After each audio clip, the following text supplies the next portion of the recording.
Hyperlink bölməsindən növbəti hissədə gəlir place in this document. Bu nədir? Deyir ki, bu dokumentdən olan hər hansı bir hissəyə link tətbiq eləmək. İndi gəldik nə? Baxın, burada bir maraqlı case üzərində işləyəcəyik. Bizim burada fərqli sheetlərimiz var və hər sheet bir funksiyanı və yaxud da başqa bir dərsi əks etdirir və bu linklərə keçidlər yaradacağam mən. Necə? Misal üçün, mənə lazımdır ki, buradakı database sözünə klikləyəndə getsin bu database açsın və yaxud da lookup reference forması klikləyəndə getsin bu hissəni açıb gətirsin. Amma bunu daha vizual cəhətdən daha maraqlı bir hissə ilə edəcəyik. Gəlin belə eləyək. Onun üçün grid lines'ları yığışdırdım və insertdən shape bölməsindən bir obyekt əlavə edəcəm. Gəlin nələ olsun bu obyekt. Belə bir obyekt əlavə elədik. Obyekt əlavə eləyəndən sonra bu obyektin bir balaca formasında dəyişiklik edək. Okey, olsun elə bu formada. Və bunda fərqli tekstlər yazacağıq. Misal üçün, gəlin edit text deməklə yazaq database, okey. İndi gəldik nəyə? Eyni obyektdən bir neçə dənə yaradıram. Misal üçün, gəlin bir neçəsinə tətbiq eləyək, növbəsini siz çox vaxt getməsin deyə qalanlarını siz özünüz praktika əsnasında tətbiq eləyərsiniz. Database olsun, lookup reference olsun, transpose olsun, index və index olsun. 4 fayl. Ctrl-C kopyaladım. Ctrl-V, Ctrl-V, Ctrl-V. Bunları gəldim. Bu şəkildə düzmüş oldum. İndi nə edəcəyik? Hər birinin adını ayrı-ayrı yazacağım bura. Bu oldu mənim birinci faylım. Birinci hyperlinkim. Tətbiq edəcəm. Database. Bu formada tətbiq elədim. Bu olsun. Lookup reference. Kopyaladım. Biraz böyüdək. Bunda biraz formaya salaq. Düzdür, biraz sərgəsiz oldu, amma mahiyyət etibarilə bizə lazımdır ki, başa düşək. Nəsə, bu olsun transpose. Bu da olsun index. Gəldi indi nəyə? Yəni, bu xanada da yaza bilərdik əslində. Bunu sadəcə göstərirəm ki, bu sizə, belə deyək, işlərinizdə bu formada shape'lərin, yəni obyektlərə də linklər əlavə eləyə bilərsiniz. İndi bunlara linkləri tanıdıq. Baxın, hər hansı bir obyektin üzərinə gəldim. Sağ düyməni klikləyəndə mənə buradan link deyə bir seçim verir. Bu linkə də daxil ola bilərəm. Obyekti seçib insertdən link deməklə də tətbiq eləyə bilərəm. Heç bir fərqi yoxdur. Place this document bölməsinə daxil olanda, baxın, burada iki seçim var. Bu deyir ki, mən bura klikləyəndə hansı sheetə bağlanım? Burada sheetlərimin adı göstərilibdir. Defined name-də misal üçün hər hansı bir yaratdığım name ola bilər, həmin name-i seçə bilər. Deyir ki, həmin sheetdə hansı xanaya gedim birbaşa. Nə edirəm? Mən deyirəm ki, bu hissəyə klikləyəndə database hissəsində A1-ə get bağlan. Özü A1 var idi, elə birbaşa A1-i seçmiş oldu.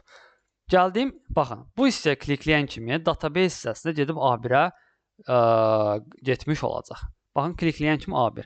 Əgər mən buradakı database bölməsində sağ düymə edit link A1-i dəyişib, misal üçün C8 yazıb OK klikləsəydim, baxın, database-ə klikləyəndə artıq gedib C8 xanasını seçmiş olacaqdı. Eyni şeyləri digərləri üçün tətbiq edək. Misal üçün, bu link dedim, deyirəm ki, bu hissəyə klikləyəndə lookup reference-ə, link dedim, bu hissəyə klikləyəndə transpose-a və bu hissəyə klikləyəndə get index hissəsinə bağlan. Və bu şəkildə artıq rahat şəkildə mən linklərimi tətbiq edə bilirəm. Baxın, index dedim, getdi index hissəsinə bağlandı, get lookup reference dedim, lookup reference funksiyalarına və transpose deməklə transpose-a bağlanmış oldu. Və növbəti etaplarda belə bir şey də eləyə bilərik. Misal üçün, bizə lazımdır ki, bağlandığım sheetlərdən bir də geri qayıtmaq, yəni ən başa bu hissəyə qayıtmaq, ana səhifəyə nə edərəm? Yenə eyni qayda ilə burada bir hyperlink yaradaram. Misal üçün, ana səhifə adlı, yəni bu istənilən ad ola bilər. Ana səhifəyə klikləyəndə getsin elə ən birinci səhifəyə bağlansın. Hani hyperlink hissəsinə. Kliklədim, o hissəyə bağlandı. Daha doğrusu lookup reference-də Ana səhifə lookup reference, ana səhifə lookup reference deməklə şitlər arasında rahat şəkildə keçidlər edə bilərəm. Hyperlink'in növbəti seçimi create new documentdir. Bu nə deməkdir? Yeni bir dokument yaratmaq üçündür. Yəni necə? Məsəl üçün, fərz edin ki, belə bir iş lazımdır. Mütəmadi olaraq siz yeni bir Excel faylı yaradırsınız və həmin Excel faylın bir daha girib eyni qayda ilə yenidən yaratmaq əvəzinə belə bir şey eləyə bilərik. Misal üçün, yenisini yarat dedim və bura klikləyəndə Excel faylını yaratmağını istəyirəm. Linkdə, create new documentdə, baxın, burada var path, faylın yolu. Deyir ki, harada yaratsın? Mən demişəm ki, desktop papkasında yaratsın. Yaranacaq papkanın adı nə olacaq? Yəni, yenisini yarada aidiyyəti yoxdur. Yenisini yarat text to display'dir. Mən deyirəm ki, yaranacaq yeni faylın adı olsun hesabat. OK deyirəm. Baxın, yenisini yarat deyən kimi hesabat adlı mənə yeni bir Excel faylı yaratmış olacaq. Gördüyümüz kimi hesabat. Söndürdüm. Yenisini yarat deyən kimi hesabat adlı, baxın, yeni bir Excel faylı yaratmış olacaq. Növbəti seçim isə email adresdir. Bu da çox maraqlı bir hissədir. Kiməsə email göndərmək istəyirsə və onu avtomatlaşdırmaq istəyirsinizsə, Hyperlink'in email adres hissəsindən istifadə edə bilərsiniz. Bu nə üçündür? Misal üçün, bir neçə işçiləriniz var. Tutaq ki, Qurbanov Rəşad, sonra Əliyev Namiq, Fətullayeva Lalə, bir dənə də olsun Əliyeva Jalə. Və bu işçilərin adlarının üzərinə klikləyəndə bu işçilərə email yazmaq, email adreslərini gətirməyi istəyirəm. Necə? Onun üçün həmin işçinin email adresini mən gəlib yazmalıyam. Necə? Linkə kliklədim. Email adresə kliklədim. Baxın, burada bir neçə seçim var. Email adres bölməsinə nə yazacağam? Hansı ki, göndərəcəyim şəxsin email adresi. Yəni necə?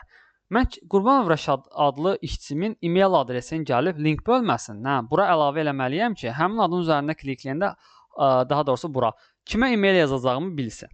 Daxil edirəm öz email adresimi. Qurbanov.resat97@gmail.com və subjectdəki mövzu bölməsinə hansı, belə deyək də, mövzunu yazmağını istəyirəm. Misal üçün yazıram for your information və OK deyirəm.